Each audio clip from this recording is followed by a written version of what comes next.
Good evening. My name is David Okon. Welcome to my YouTube channel. Thank you, everybody, for supporting this channel by subscribing to this channel.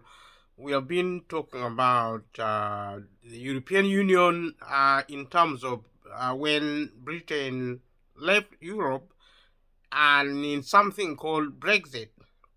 And when Britain left Europe, before they left, there was something called a transition period and involving final trade agreement between the European Union and the UK.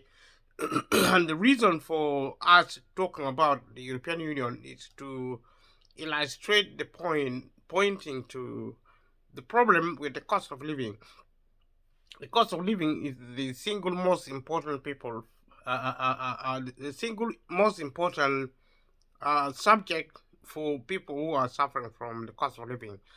I have said it in the other videos. This is a continuation that Brexit, sorry, Brexit has created the cost of living as a crisis. Because the Brexit itself was a crisis, and normally in a modern system of politics and economy, we have a problem of crisis creating other crises. So the crisis of Brexit created the crisis of the cost of living. It is important that people know the causes of the cost of living, especially those who are actually going through hardship. If you have a solution, a problem, you need to understand the problem in order to solve the problem. And and the cost of living, like another problem, involve the long, medium, and short term, or you could say the short, medium, and long term solutions. When the crisis started, people focus on what help the government can give, and especially in the developed world, but also in the developing countries, because the world is divided between the developed world and the developing countries. In the case of the cost of living, it's a sign that the government failing to help people who need help actually created a crisis known as the cost of living.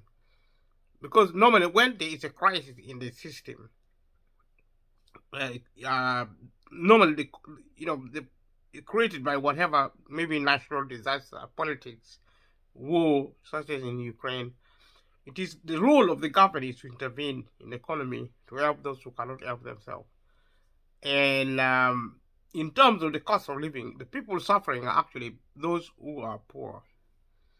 And like I've said in the other videos, poverty means you work for a living. There's something called the middle class. They believe that because they're probably feeling good about life, they have a job, they're not poor. But if you work for a living, it means you're poor. And poverty is to be understood that you depend on somebody else for your livelihood. For example, if an employer doesn't employ you, then you cannot survive. Therefore, employment, especially when you're employed, like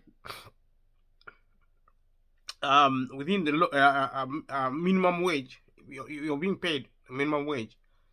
That is the same as somebody doing you a favor, almost, to give you something to survive. That's why normally within the social welfare system, social policy welfare, social policy framework, government intervene in the economy to support employment. And because the market economic system doesn't create employment, it only creates employment if it needs employment. That is no employment. Employment is part of social welfare. It's important for people to understand this, so that if you work for a living, don't assume there is a job for life. People lose their jobs. If an employer doesn't need you, they will actually make you redundant. Redundant means they fire you, they let you go. See, they dismiss you. You lose your job. You lose your livelihood.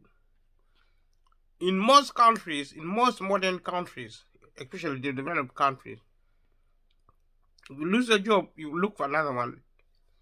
While you're looking for another job, the government helps you with money and other form of support. This happens when the government intervenes in the economy under capitalism, because capitalism is for businesses, and those who do business benefit disproportionately from capitalism. It promotes the market economy. Market means selling and buying. In other words, the market economic system supports businesses. Now, if you're doing small and medium business, you can see yourself as being employed, because ownership means you should be having enough money to provide business stability, such as you see in big businesses. And the big businesses are the true owners of wealth in a capitalistic system. So, if a lot of people, especially people who are paid well, who are in the middle income range, they don't believe they're poor. Even small and medium businesses think they own business. Yes, you own business, but because your business is small, when there's a crisis, it shuts down very quickly. And that's what's happening now. And it's going to go on, because it's a feature. It's a feature of the market system. There's always, somebody is always losing out. And the majority of the people of the country is always losing out. The market system is rigged in favor of the few and not the many. The few at the top get more money. The many, maybe 90% in a country, get less and less. The system takes wealth from people at the bottom of the pile and give it to the rich. That is actually the default. How the system is designed. And the government is in the mix. Government manage policies and administration, and it actually makes sure the market is functioning well, like it is working now. But the people who benefit from it is the wealthy. Even taxation, rich people don't pay tax, because even if they pay tax, it doesn't impact on them. They don't become poor because of paying taxes. But poor people, well, even if they pay very little tax, they struggle. So even the cost of living now, as I said, is impacting on poor people. I've said this over and over again. That's why I'm looking at Brexit, because Brexit created a crisis, political crisis, which impacted on the economy in Britain and globally. So in 2020, Britain started the process of leaving Europe, called Brexit. So on the 31st of January 2020, the United Kingdom entered a transition period for the rest of 2020. Trade, travel, freedom of movement remain largely unchanged during this period. The withdrawal agreement still applies after this date. This agreement provides free access of goods between Northern Ireland and the Republic of Ireland, provided checks and made to goods entering Northern Ireland from the rest of the UK. The British government attempted to back out of this commitment by passing the Internal Market Bill, domestic legislation, in the British Parliament. In September, Northern Ireland Secretary Brandon Lewis said, "I would like to join to say my horn. I would like to say my horn, friend, that yes, this does not break international law in a very specific way." This is some of the debates by politicians leading to the resignation of Sir Jonathan Jones, permanent secretary to the government legal department, and Lord Keane, the law officer for Scotland. These are some of the issues, the problems created during the process of transition. The European Commission started legal action. During the transition period, David Frost and Michael Barnier continued to negotiate a permanent trade agreement. On December 24th, 2020, both parties announced that a deal had been reached. The deal was passed by both houses of the British Parliament on the 30th December and given royal assent in the early hours of the next day. In the House of Commons, the governing Conservatives and main opposition Labour voted in favour of the agreement, while all other opposition parties voted against it. The transition period concluded under its terms the following evening, after the UK said it would unilaterally extend a grace period limiting checks on trade between Northern Ireland and Great Britain. The European Parliament postponed setting a date to ratify the agreement. The vote was later scheduled for the 27th April when it passed with an overwhelming majority of votes. There was a customs transitional agreement in place until the 1st July 2021. During this period, traders importing standard goods from the EU to the UK would defer submitting their custom declaration and paying import duties to HMRC for up to 6 months. This agreement simplified and avoided most import controls during the early months of the new situation and was designed to facilitate inward trade during the COVID-19 health crisis and to avoid major disruptions in domestic supply chains in the short term. Following reports that the border infrastructure was not ready, the UK government further postponed import checks from the EU to the UK until the end of the year in order to avoid supply issues during the ongoing COVID crisis. This was again followed by another delay of import controls in a situation of truck driver shortages. The controls are scheduled to be phased in during 2020. So this is some of the problem when Britain was trying to leave the European Union to do with border controls, trade, and all these other issues. This impacted the economy and the environment as we now experience. So we're looking at Article 50 when Britain notified the European Union to withdraw, and we'll talk about the Act of Withdrawal 2018. So in October 2016, Theresa May, Prime Minister, promised a great repeal bill which would repeal the European Communities Act 1972 and restate in British law all enactments previously enforced under the EU law. Subsequently renamed the European Union Withdrawal Bill It was introduced into the House of Commons on the 13th July 2017. On the 12th September 2017, the bill passed its first vote and second reading by a margin of 326 votes to 290 votes in the House of Commons. The bill was further amended on a series of votes in both houses. After the act became law on the 26th June 2018, the European Council decided on the 29th June to renew its call on member states and the European Union institutions to step up their work on preparedness at all levels and for all outcomes.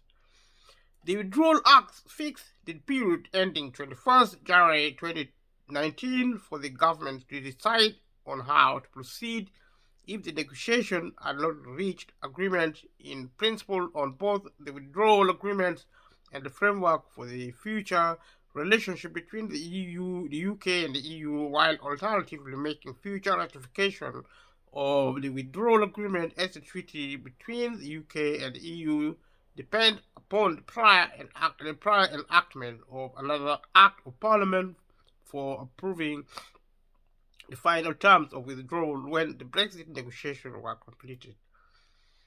In any event, the Act did not alter the 2-year period for negotiating allowed by Article 50 that ended at the end the lists on the 29th March 2019 in the UK and not by then ratified the withdrawal agreement for or agreed prolongation of the negotiation period. The Withdrawal Act, which became law in June 2018, allowed for various outcomes, including no negotiated settlement. It authorizes the government to bring it into force by order made under Section 25, the provision that fix exit day, and the repeal of the European Communities Act 1972, but exit day must be the same day and time as when the EU treaties cease to apply to the UK. So we're looking at when this actually chains of events involving Brexit, and this video relate to the video previously recorded. Just looking at this material to try and join together some of the information. So on the 21st of January, Britain left Europe, and the European Withdrawal Act 2018 is amended by the British Statutory Instrument on the 11th April 2019. In Section 21, define exit day as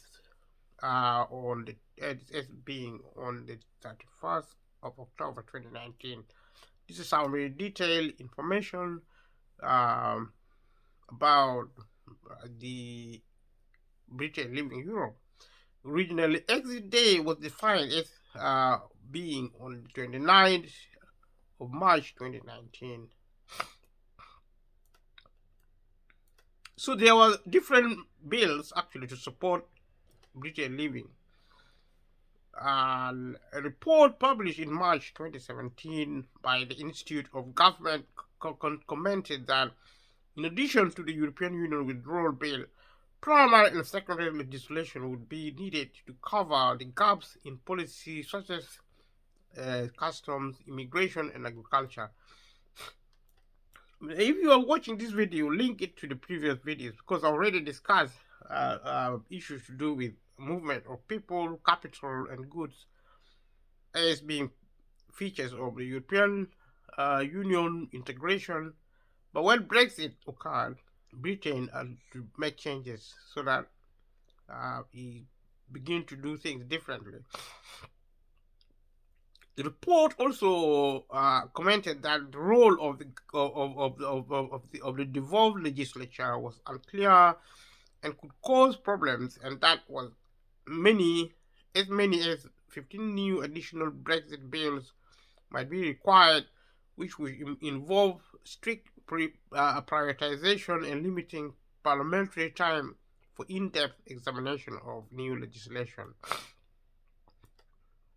In 2016 and 2017, the House of Lords published a series of reports on Brexit-related subjects, including Brexit, the option for trade, UK-Irish relationship, future UK-EU security and police cooperation, fisheries, environment and climate change, the crown dependency, justice for families, individuals and businesses, trade in non-financial services.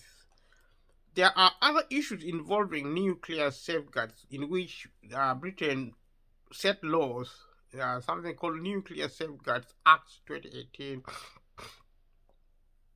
So the Nuclear Safeguards Act 2018 relating to the withdrawal from Euratom was presented to Parliament in October 2017. The Act makes provision about nuclear safeguards and for connected purposes. The Secretary of State by regulations, nuclear safeguards regulations make provision for the purpose of ensuring that qualifying nuclear material facilities or equipment are available only for use for civil activities, whether in the UK or elsewhere, or B, giving effect to provision of a relevant international agreement.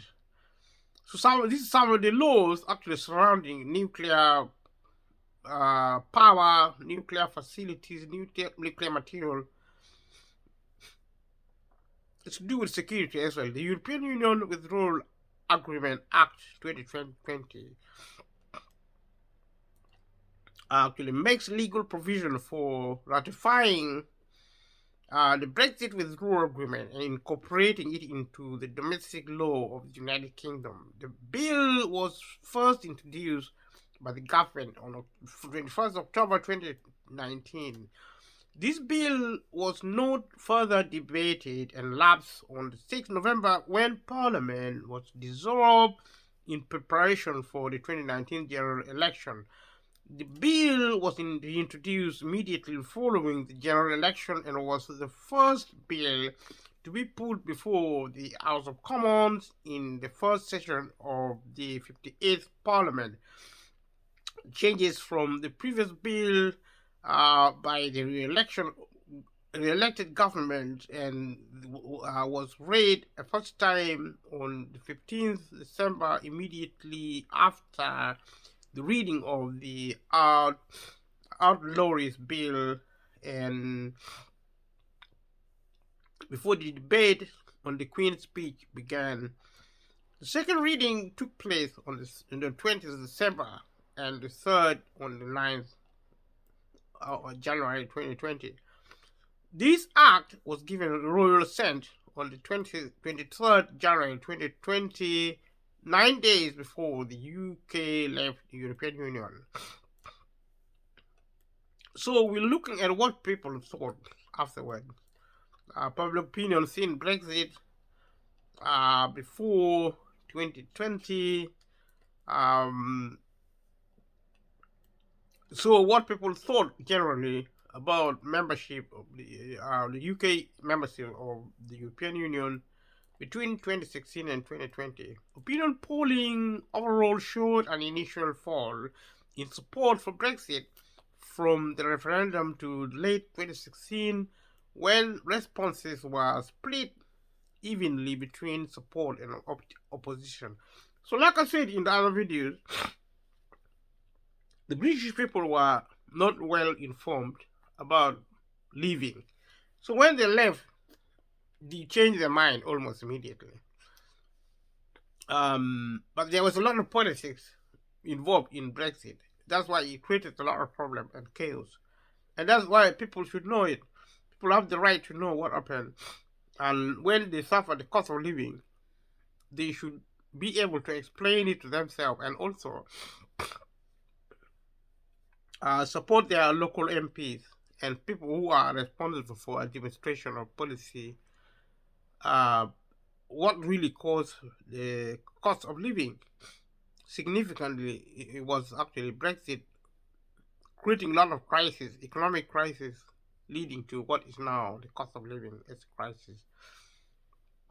So support rose again to plurality, which held until the 2017 general election.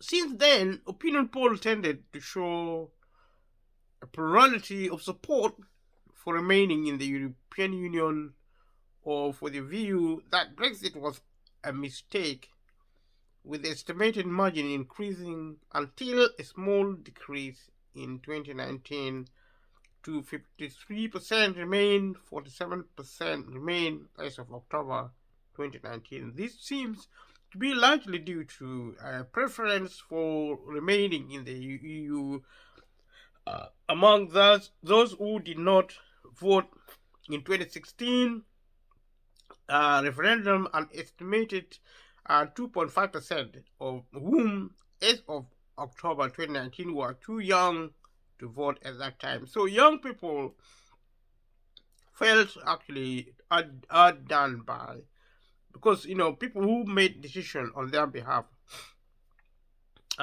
was seemingly confused and not knowing whether they did the right thing or not. So opinion was shifting in favor of remain.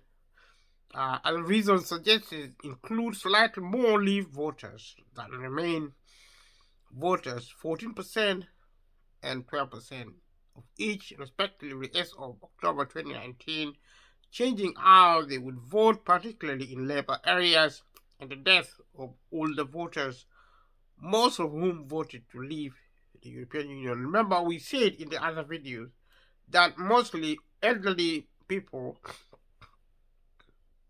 were more keen to leave Europe, and the younger ones were more keen to remain in Europe in terms of demography. One estimate of demographic changes, ignoring other effects, implies that at an EU referendum taken place in October 2019, there would have been between 800,000 to 900,000 fewer leave voters and between 600 and 700,000 more Remain voters, resulting in a Remain majority. In other words, if referendum was made again in 2019, people voting to remain in Europe would have been more than those voting to leave Europe. In March 2019, a petition submitted to the British Parliament petitions website calling on the government to revoke Article 50 and stay in the European Union reached a record level of more than 6.1 million signatures. People wanted to change the situation from leaving to remaining.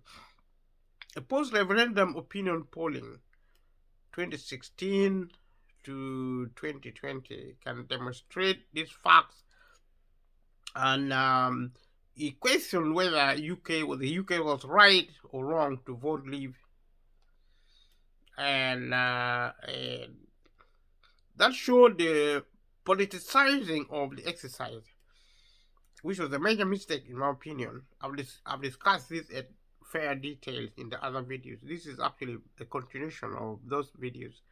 So if you watch this video, watch the previous ones as well, and leave a comment below what you think about the European Union and what you feel about Britain leaving European Union. A lot of young people actually they're free. They want freedom to move around the world, traveling. We discussed this in the other videos also about European Union as an entity. If you look for those videos on my channel, watch them on. So there are different opinion polls questioning whether the UK should leave or remain in the UK, including neither responses. So there are various opinion polls and questioning the same logic of whether or not to leave. And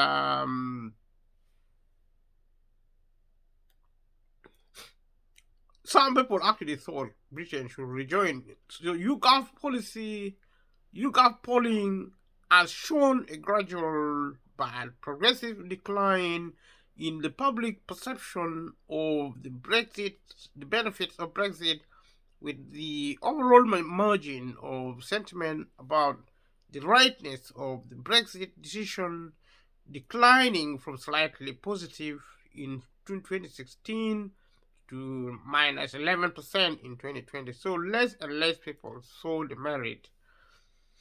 As time went by, a May 2022 poll showed that the majority of respondents who expressed an opinion thought that Brexit had gone either badly or very badly. A new study showed that since Brexit, citizens in the other European nations were more against leaving the EU than they had been since 2016. So, behavior in Britain, the event in Britain involving Brexit, affected other member states of the European Union, such that more nation states, their nationals now, are more in favor of remaining in the European Union than leaving. These changes occurred from lessons, presumably from lessons learned from Brexit.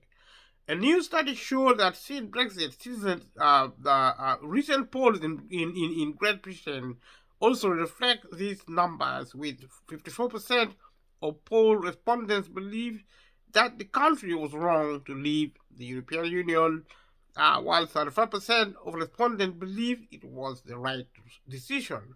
So more and more people are beginning to see how wrong the country has been in terms of living. And like I said, I've discussed specific reasoning for people thinking one way or the other in the previous video, if you watch them. And there was also a risk of Britain leaving without any deal, which is actually a major source of fear. Like I said in the other video, Britain at that time, perhaps also now potentially, as Europe as its biggest trading partner. No deal Brexit Operation Yellow Hammer. On the 19th December 2018, the European Commission revealed its no deal contingency action plan in specific sectors in respect of the UK leaving the EU in 100 days' time. So this was some of the risks in the wake of the United Kingdom's vote to leave the European Union. The Department for International Trade, DIT, for reaching and extending trade agreements between the UK and the non-European states, was created by Prime Minister May shortly after she took office on the 13th of July 2016. By 2017, it employed about 200 trade negotiators and was overseen by the Secretary of State for International Trade, Liam Fox.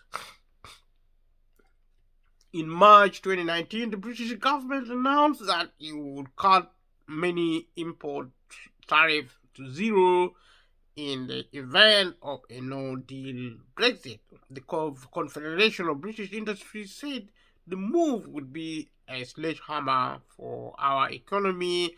The National Farmers Union was also highly critical. So these are some of the players in the economic scenes within Europe trying to argue and counter-argue about the merit and the demerit of leaving the European Union. Additionally, the plan appeared to breach standard WTO rules. On the 2nd June 2020, Chancellor of Germany, Angela Merkel, stated that the European Union must prepare for the possible failure of Brexit trade talks with the UK. She added that negotiations were being accelerated to try and reach a deal that could be ratified by the end of the year. Our warning came as the deadline for extending talk passed, with negotiations expected to end on the 1st December with or without a deal. There were some legal actions, also litigations. There has been litigation to explore the constitutional footings on which Brexit stands after R. Miller versus Secretary of State for exiting the European Union, simply known as the Miller case, the 2017 Notification Act.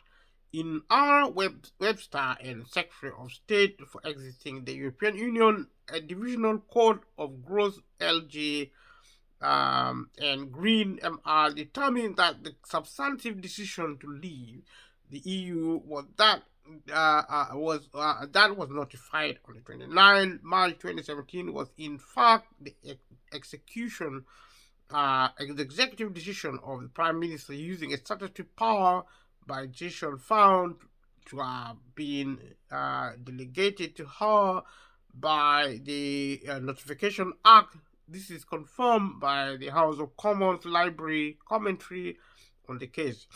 So there was some legal action and legal arguments involving the way Britain left the European Union. The case was appealed to the Court of Appeal, and paragraph 15 of the judgment, along with a citable nature of the decision, were upheld. While the case was criticized academically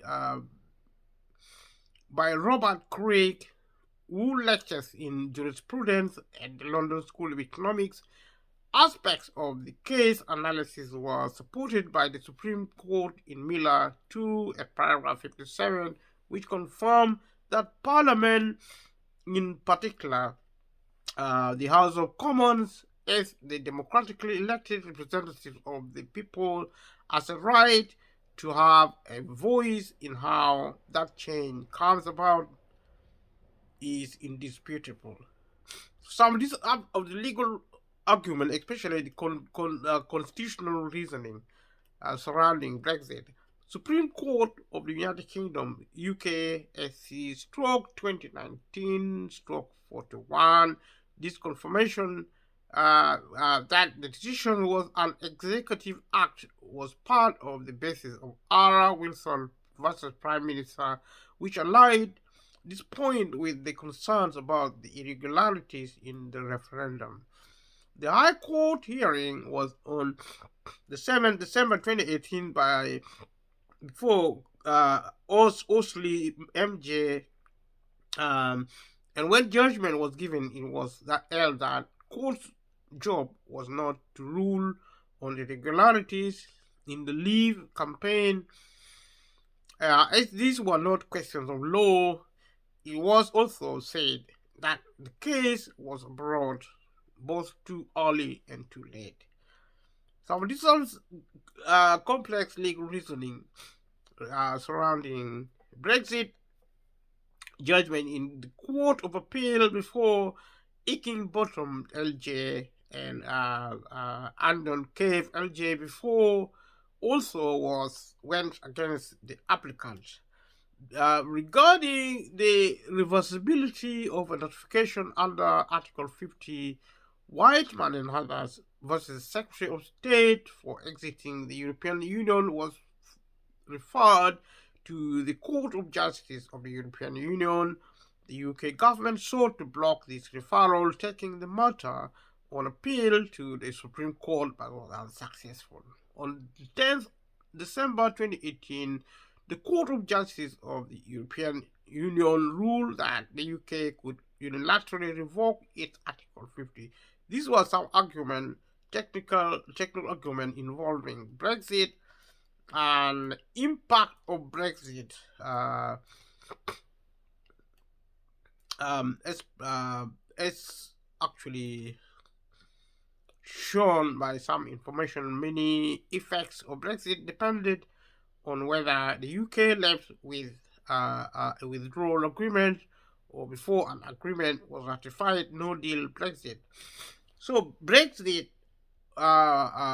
deal was extremely important in mitigating any potential risk. In 2017, the Financial Times said that there were approximately 759 international agreements spanning 168 non-EU countries that the UK would no longer be a party to upon leaving the European Union. So there were losses in terms of rights and benefits of being member of the European Union. Economic effects was one of them.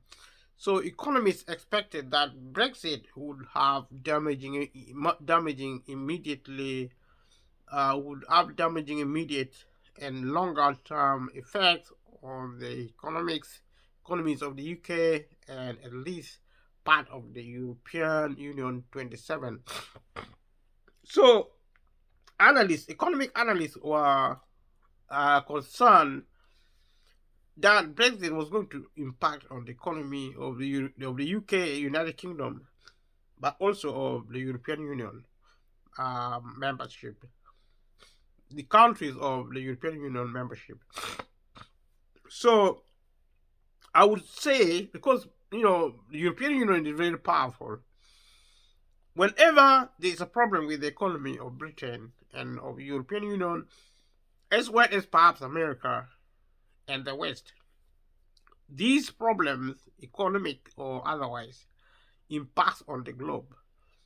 So, in as much as we propose beginning from the beginning of this conversation, in as much as we look at Brexit and try to argue that Brexit was responsible for the cost of living, we are justified at many fronts, at economic, at legal, policy, that leaving Europe was a mistake, and the government should take responsibility for that, because the government created the problem and dumped the problem on the British people. British people have the right to their country, and my opinion is that British people should continue to speak to the government through their MPs, and to do so, people should unite as communities, as families, to try and take their lives in their hands, especially given in many circumstances that the government appears and actually, in fact, now washing its hands over the people of Britain. This is something we have been discussing over and again, and in the many videos, if you care to watch, if you care to subscribe to support this channel, if you care to share with your family and friends, if you care to leave a comment, and also click the notification bell for new videos. Let me know what you think about this channel. So economists really expected that Brexit would have damaging immediate and longer term effects on the UK economy and also on the European Union 27 members economy. In particular, there was a broad consensus among economists and in the economic literature that Brexit would likely reduce the UK's real per capita income in the medium and long term, and that the Brexit referendum itself would damage the economy. Study found that Brexit induced uncertainty, reduced British GDP, British national income, investment by businesses, employment, and British international trade from June 2019 onwards. We discussed these factors in the previous videos, and also argue that the government should take responsibility for the problem created by Brexit, because now if you ask the UK government to justify Brexit and also to explain why they created the problem, especially in terms of the cost of living as a crisis, the government denies that Brexit is responsible. They blame other factors because they know they created the problem of Brexit, and this created the cost of living. A 2019 analysis found that British firms substantially increased offshoring to the EU after the Brexit referendum, whereas the European firms reduced their new investment in the UK. So Britain is losing out on inward investment, but investors are leaving the UK to go into the European Union environment to invest because these are private companies. They work globally, especially big businesses, and Europe being a major trading partner of the UK. So big businesses naturally will have to migrate and take investment outside the UK. This is actually compromising the economy of the UK. The British government's own Brexit analysis leaked in January 2018 showed that British economic growth would be stunted by 2 to 8% over the 15 years following Brexit, the amount depending on the leave scenario. Leave scenario, whether we live with or without a deal. We left with a deal, but still we're suffering from the impact of Brexit. Economists warn that London's future as an international financial center depended on passport agreements with the European Union. Pro-Brexit activists and politicians have argued for negotiating trade and migration agreements with the CANZ UK countries, those of Canada, Australia, New Zealand, and the United Kingdom. But economists have said that trade deals with those countries would be far less valuable to the UK than EU membership. Studies projected that Brexit would exacerbate regional economic inequality in the UK by hitting already struggling regions the hardest. So in the UK, some regions are actually more advantaged. Economic inequality is a feature of capitalism, the market economic system. There are others who gain at the expense of some gain at the expense of other people. This is a feature at corporate and individual level. Whether you're big, the bigger you are, the richer you are, the more advantageous you are. The smaller, the less powerful, the poorer, even in terms of businesses, you lose out. Local and geographical effect. Problems with border crossing at places like Killing, near areas like Newry in Northern Ireland. These are actually marked from time to time by the speed limit in kilometers per hour in Northern Ireland. These are differentiations between different countries within Britain, the UK, Northern Ireland, the Republic. The potential impact on the border between Northern Ireland and the Republic of Ireland has been a continuous issue. Like I said before, Northern Ireland is under the United Kingdom. It's part of Ireland, but is not politically or administratively. It's politically, administratively, and also economically. As a country, Northern Ireland is part of the UK. Since 2005, the border has been essentially invisible. After Brexit, it became the only UK-EU land border, not counting the land borders EU states, Spain, and Cyprus have with British overseas territories. All involved parties agreed a hard border should be avoided, for it might compromise the Good Friday Agreement that ended the Northern Ireland conflict. To forestall this, the European Union proposed a backstop agreement that would have kept the UK in the customs union and kept Northern Ireland in some aspect of the single market also until a lasting solution was found. So this is some of the problem of movement between borders, between countries, it's seen, between Northern and the Republic of Ireland are impacting these countries.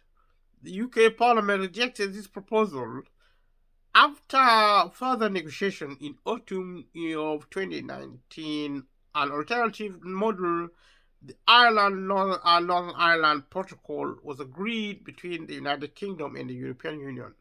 Under the protocol, Northern Ireland is formally outside the European single market, but EU free movement of goods rules and EU customs union rules still apply.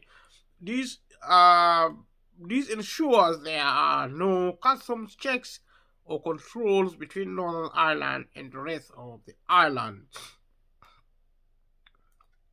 In place of an Northern Ireland land border, the protocol has created a de facto customs Irish Sea border for goods from Bangalore to Great Britain, to the disquiet of prominent unionists. There are people who want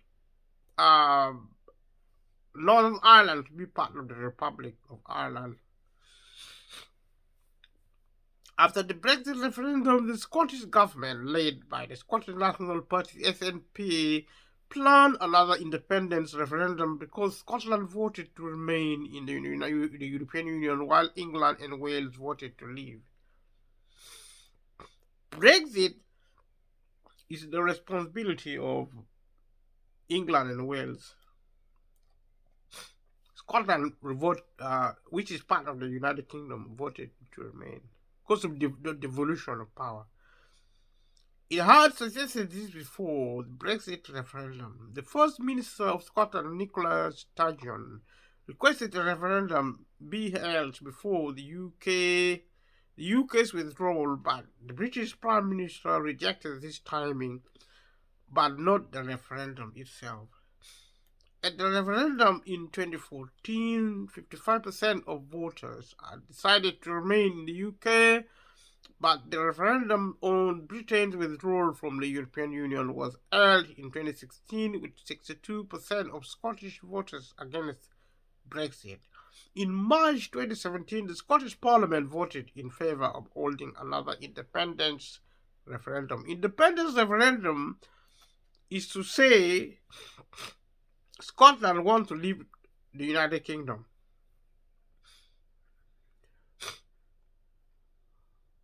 Sturgeon called for a phased return of an independent Scotland back to the EU, the European Union. In 2017, if Northern Ireland remained associated with the European Union, for example, by remaining in the customs union, some analysts argued Scotland would also insist on special treatment. However, in the event, the only part of the United Kingdom which received unique treatment was Northern Ireland. On the 21st March 2018, the Scottish Parliament passed the Scottish Continuity Bill. This was passed during the stalling negotiation between the Scottish government and the British government on where powers within devolved policy areas should lie after Brexit. The Act allowed for all devolved policy areas to remain within the remit of the Scottish Parliament and reduces the executive power upon exit day that the UK withdrawal bill provides for Minister of the Crown. The bill was referred to the UK Supreme Court, which found that it could not come into force as the European Union Withdrawal Act 2018, which received royal assent between the Scottish Parliament passing its bill and the Supreme Court's judgment designated itself under Schedule 4 of the Scotland Act 1998 as unamendable by the Scottish Parliament. The bill has therefore not received royal assent. I'm going to look at how the border relationship operate, and we'll look at the situations from Gibraltar, traffic into Gibraltar, and from Spain, and the behavior of customs clearance and formalities. Gibraltar is outside the customs union VAT area and the Schengen zone. Gibraltar, British overseas territory bordering Spain, is affected by Brexit too. Spain asserts a territorial claim to Gibraltar. After the referendum, Spain's foreign minister reviewed calls for joint Spanish-British control. In late 2018, the British government and Spanish government agreed that any dispute over Gibraltar would not affect Brexit negotiations.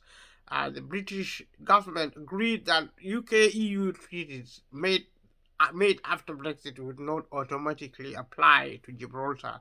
In December 2020, Spain and the UK reached an agreement in principle on future agreements for Brexit and invited the European Commission to formalize it as a treaty. The French and British governments say they remain committed to the Lotokoy agreement, which sets UK border checks to be completed in France and vice versa, juxtaposed controls. The two governments since signed the Sanders Treaty in January 2018, which will shorten the time taken to process migrants attempting to reach the UK from Calais, and from 6 months to 1 month. The UK also announced it will invest a further 44.5 million on border security at the English Channel. This is some of the issues arising as part of Britain deciding to leave the European Union, effects on the European Union, the impact of Brexit on the European Union. When the European Union suffers in one way or the other, it impacts the globe, including Europe, including Britain, including America. Brexit caused the European Union to lose its second largest economy, its third most populous country, and the second largest net contributor to the EU budget.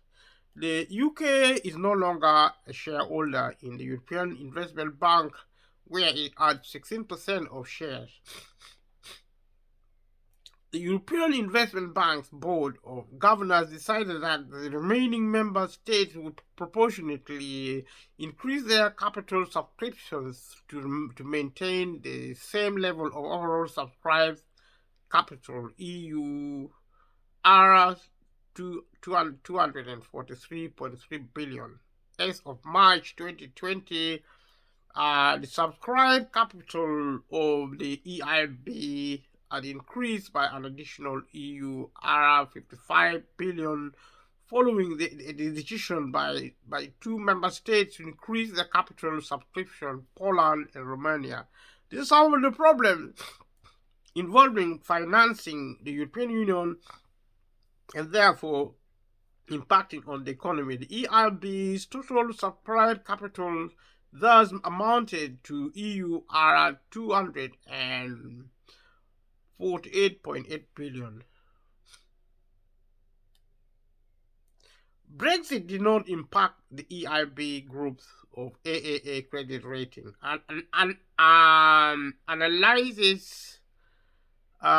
Analysis indicated that the departure of the relatively economically liberal UK will reduce the ability of remaining economically liberal countries to block measures in the Council of the EU. These are some of the impact on the European Union in 2019. Ahead of Brexit, the European Medicines Agency and the European banking authorities moved their headquarters from London to Amsterdam and Paris, respectively.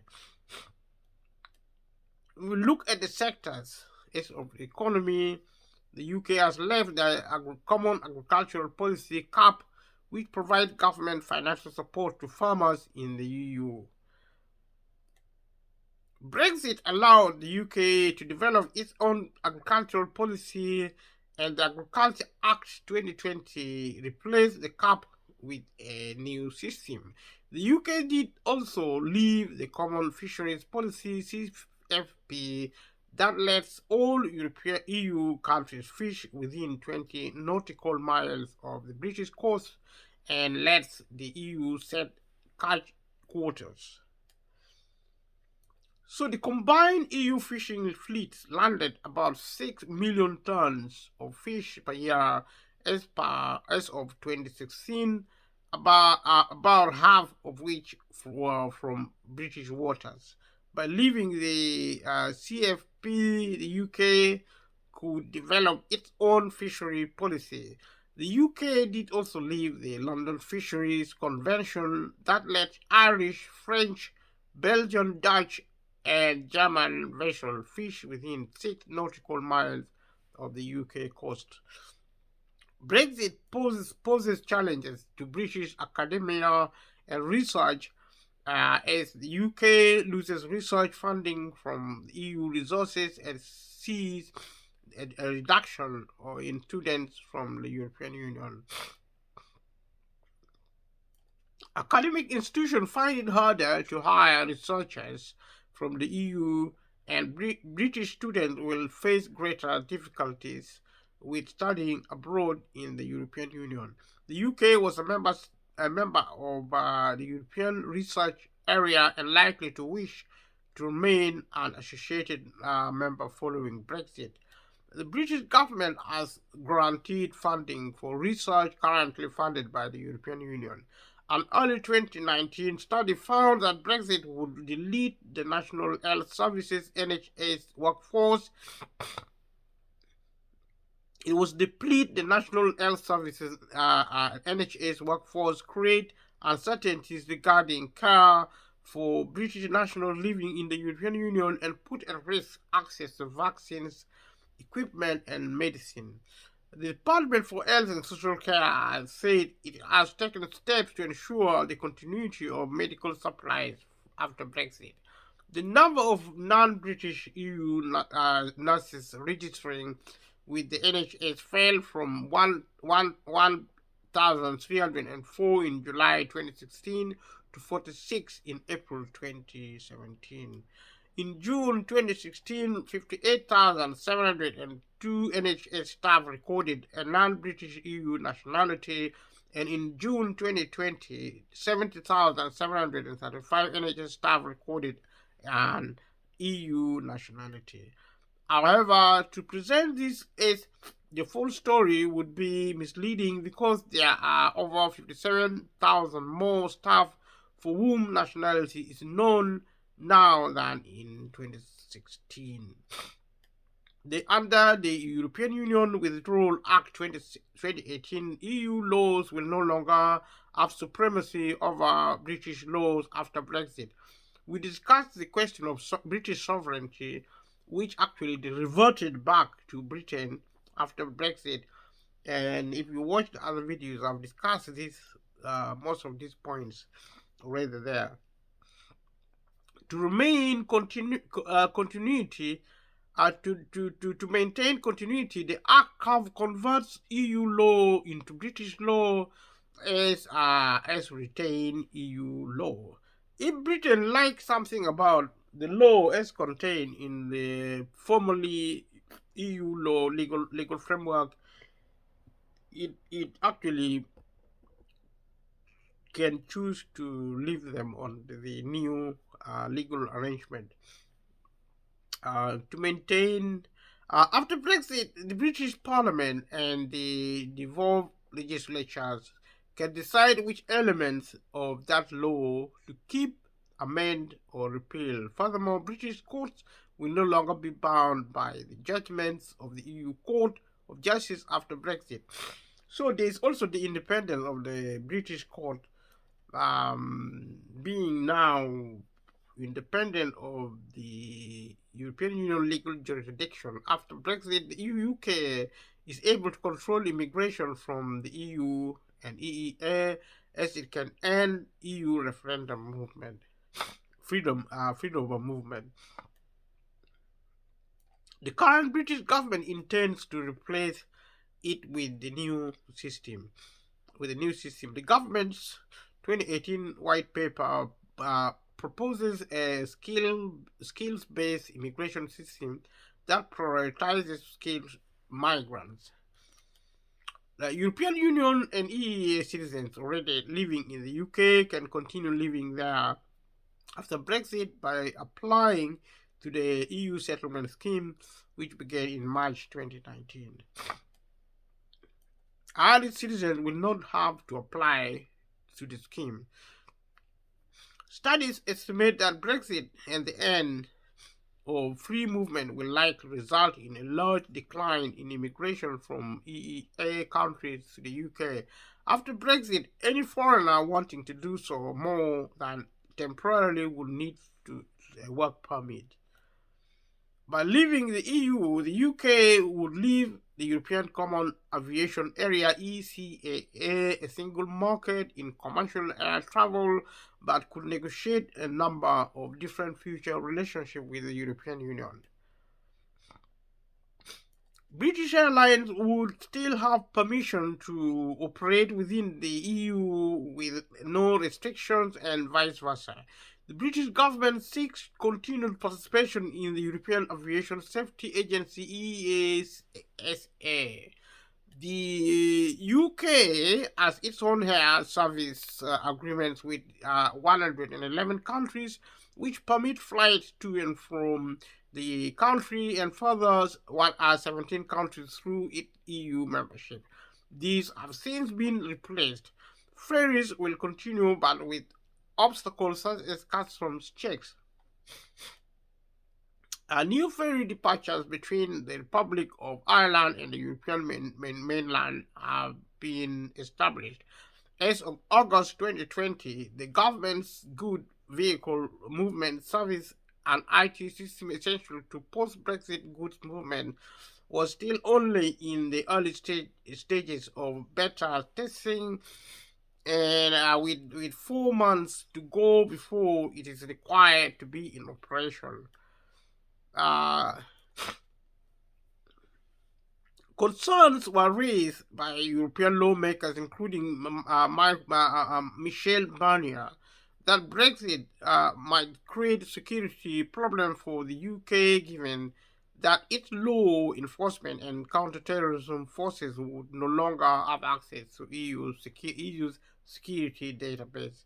Some analysts have suggested that the severe economic impact of the COVID-19 pandemic in the UK has masked the economic impact of Brexit in 2021. Because, like I said, under the current economic system, there will be crisis after crisis.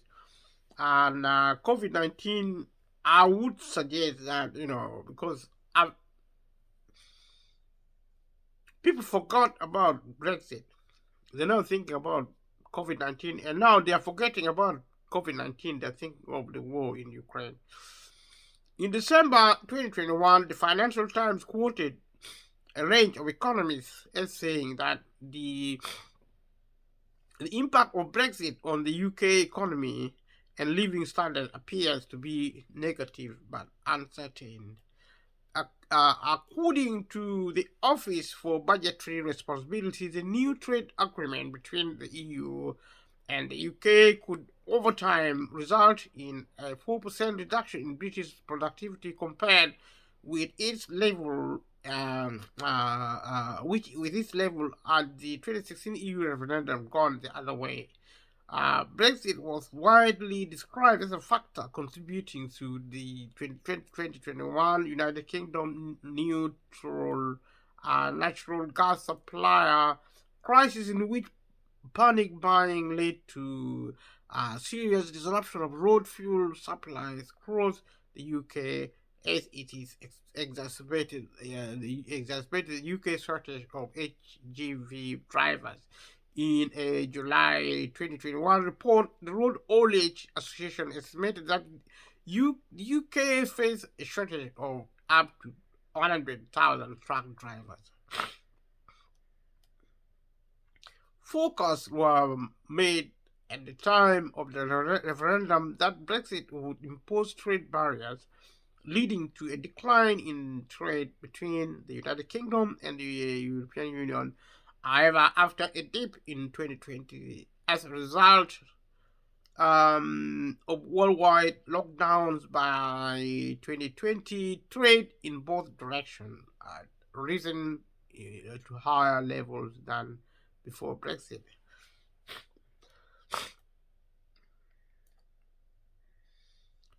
Look at how the culture is impacted, especially popular culture, the pop culture. So Brexit has inspired many creative works such as murals, sculptures, novel plays, movies, and video games.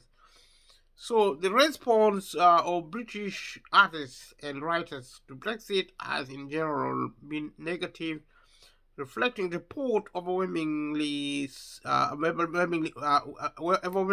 percentage of people involved in Britain's creative industry voting against uh, leaving the European Union. I spoke of demography and electoral behavior in the other video. Despite issues around immigration being central in the Brexit debate, British artists left the migrants' perspective largely unexplored. However, Brexit also inspired UK-based migrant artists to create new works and claim agency over their representation within public spaces and create a platform for a new social immigration that can facilitate transnational and translocal encounters, multicultural democratic spaces, a sense of commonality and solidarity. Artists tend to be more dynamic than other species of people, so it is not surprising that by nature, they were more in favor of Brexit. So all this material actually shows the different factors and the ways in which Brexit became a major factor, becoming a major problem, creating different types of problem, especially economic problem and financial difficulties, which part of which is now impacting the country to create the cost of living.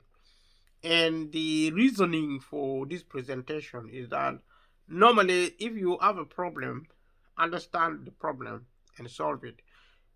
This logic is important now because the government no longer wants to help people. I've discussed it in the other video that the government no longer want to intervene. They want you to take responsibility for your life.